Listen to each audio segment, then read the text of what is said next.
Hello everyone, back again with another review on another one of the graphic novels of the Clone Wars.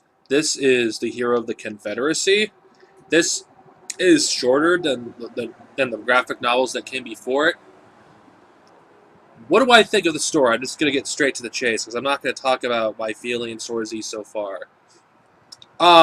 Well, first off, I'm just going to talk about how I think the story for this one was probably the best of the ones that I've read so far.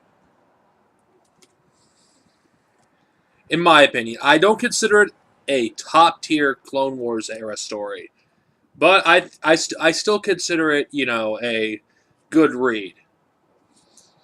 I think the story could have been fleshed out some more, in my opinion.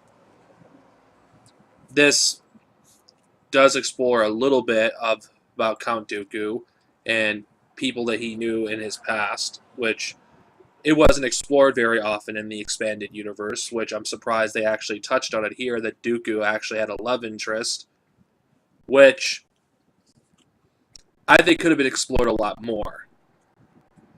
Now, the Hero of the Confederacy, one of the reasons why I enjoyed this story is when Dave Filoni took over and did his Clone Wars Wrecking Ball, which pretty much dumbed down the Clone Wars, there wasn't really any room for stories that where there was a gray area where the Republic, there is a possibility the Republic can be evil from a certain perspective, because the Clone Wars TV series just portrays the Republic as the heroes for the most part, and the Confederacy as the villains. While the Hero of the Confederacy, we actually get to read about someone that joins the Confederacy that generally believes, what he's fighting for is the right thing. He's fighting for freedom to liberate the oppressed, in his mind, by the Republic.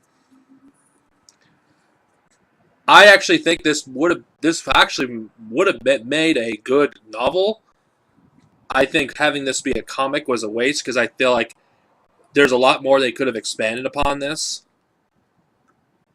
And I don't really have much negative things to say other than that. Now, even though the art isn't my cup of tea, I will admit, but it's a huge improvement over the other ones that I reviewed. I mean,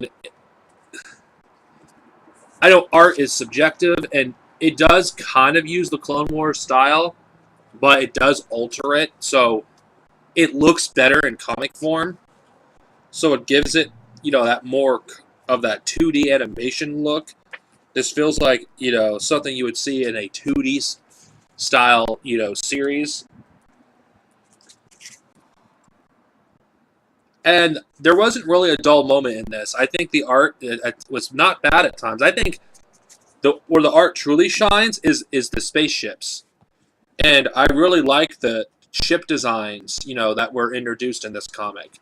Like this one here. I think it looks really cool. I would love a model kit of that. Honestly. And the general story, I felt like it was good. I'm surprised. I give this a good rating. It's not a top-tier Clone Wars story. I think there's better comics out there, but out of all the stuff that's tied to TCW, it's probably the one I've enjoyed the most so far, and Wild Space. So I give this a good rating. I would check this one out. I think it's a good story. It's short. And, yeah.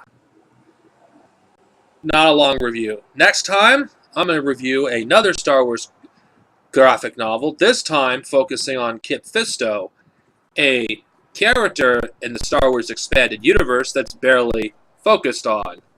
So, I'm kind of looking forward to that. This is Darcenovia over and out. May the Force be with you, and see you guys next time with another video.